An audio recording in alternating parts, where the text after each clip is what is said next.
Alright, what's up guys? So, no microphone, straight into the video for my introduction or middle or whatever I end up doing for it. I've got a nice new haircut, looks pretty sick, nice little fade there. Just looking sharper. Anyways, day 419. I just busted out 50 pull-ups, obviously. I should really make this my outro, but it's my intro. I did it outside today. Decided to go to the local bars down the road from my place. It's got essentially two bars, uneven, next to one another, attached to the same column or pole. One sort of mildly spins, so I don't think it's meant to, but it does, and the other one doesn't spin as much. No chalk on my hands, so relatively slippery grip. It's also pretty warm outside. I think it's sitting at around 29-30 degrees today, Celsius, that is. It's just being outside in the sun is quite uncomfortable when doing, you know, exercise that you've only been doing inside for pretty much your whole time. Sorry, not looking in the camera here. It's very rude of me. I'm not talking to you guys directly, which I should be trying to do a little bit more often.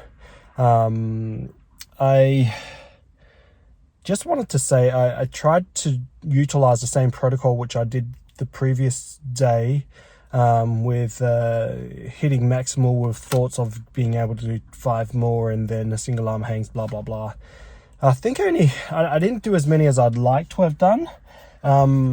It feels as though, because honestly this bar is a little bit thicker than the bar at home. Additionally, I didn't have any grip to my hand, so no chalk or anything like that. And also the bar moves a little bit. Additionally, there was a little wasp. It wasn't a little wasp, it was about yay big, just hanging around me while I was doing my pull-ups. So I was a bit nervous about getting stung. I haven't been stung by a wasp before. I know people who have been stung by wasps, and they generally sting you more than once, and it's quite uncomfortable. It's not life-threatening or anything if it's just one wasp biting you a couple of times, unless you're obviously anaphylactic towards it. But it was, for such a small insect, I was quite nervous about it, so that probably didn't help my ability to bust out more pull-ups. But on the contrary, I did as many as I possibly felt I could achieve. I think another thing to throw into when discussing and talking about protocols and ideal environment, well, I guess that's the thing. What's an ideal environment? What's an ideal temperature range? The types of grips you're using, so I guess the bar you're hanging off of, movement with the bar, utilizing gripping accessories and products such as chalk. How does that benefit? Does it benefit? So I guess I can answer some of those questions straight up right now. I've never been able to achieve 50 pull-ups outside, hands down. The only time I've been able to achieve 50 pull-ups is when I'm indoors in an air-conditioned environment where it's a little bit cooler. Addition to that, every time I have achieved 50 pull-ups in total, I have had chalk on my hands. I'm not going to lie about that. I'm naturally a sweaty person. I'm hurting right now and getting very hot, and I'm about to start sweating hardcore right now because I have turned the air conditioner off, only because when I turn the engine on, my phone tries to link with the Bluetooth to the car, and it will make it super duper annoying to record. It will sound like I'm excessively dubbed, and there will be a massive delay with the audio versus picture itself. So environment, massive factor. Gripping accessories / products, massive factor as well. So environment based on outdoor versus indoor versus cool versus hot. I think if you are going to document any of your personal records and personal bests and stuff like that, I think writing down the conditions that you're encountering, so the environment itself, whether or not you are using chalk, if you are, how much, I guess, sleep you've potentially had. Other things include diameter of the bar, the type of bar you're using, whether or not it's on angles, if it's straight bar, the type of material you're hanging off of, whether it's if it's a foam gripped bar or if it's just a metal bar itself. I think if you're going to do a little research and write a paper or something about this, which I don't think I will, because I haven't documented as well as I should have throughout this whole journey, potentially for my next journey, whatever I decide to adhere to, which I haven't started as yet. It might be just bodyweight squats and stuff like that, I don't know. I'm going to consider writing down variables that may, I guess, occlude, prevent, distract my ability to get optimal performance. I guess optimal performance is the key, and looking at how we can achieve optimal performance is my end goal for this current journey for my pull-ups. Looking deeper into it, I think goal setting is super duper important, and it's something that helps massively throughout journeys such as fitness goals and stuff like that. Anyways, check out the video. I'll voice over in regards to talking about goals in a second. But thanks for watching again, guys. Greatly appreciate it. I see there was some other questions which I'll look into and answer shortly. So I'll write it in the comments for those who have asked some questions. Anyways, peace out, guys. Eat down.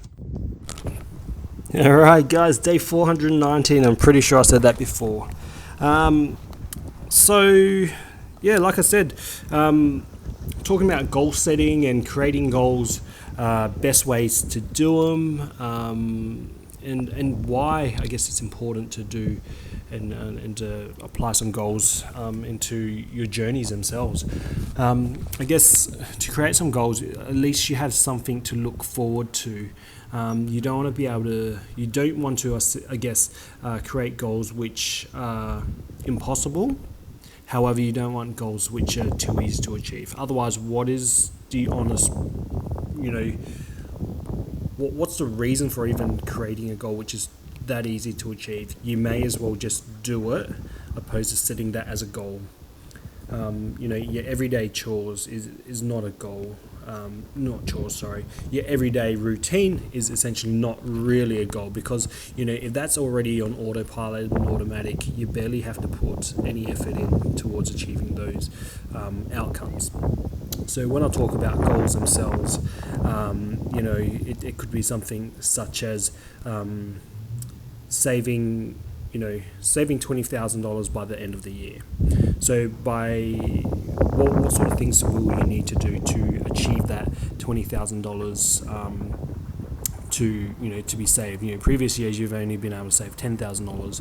Then you look back in reasons and limitations to why you couldn't save that extra $10,000 in the year. Was it because your existing job doesn't pay enough? Is it because every second night you want to go out to eat, and whether that's just takeout or if that's going out to a proper restaurant?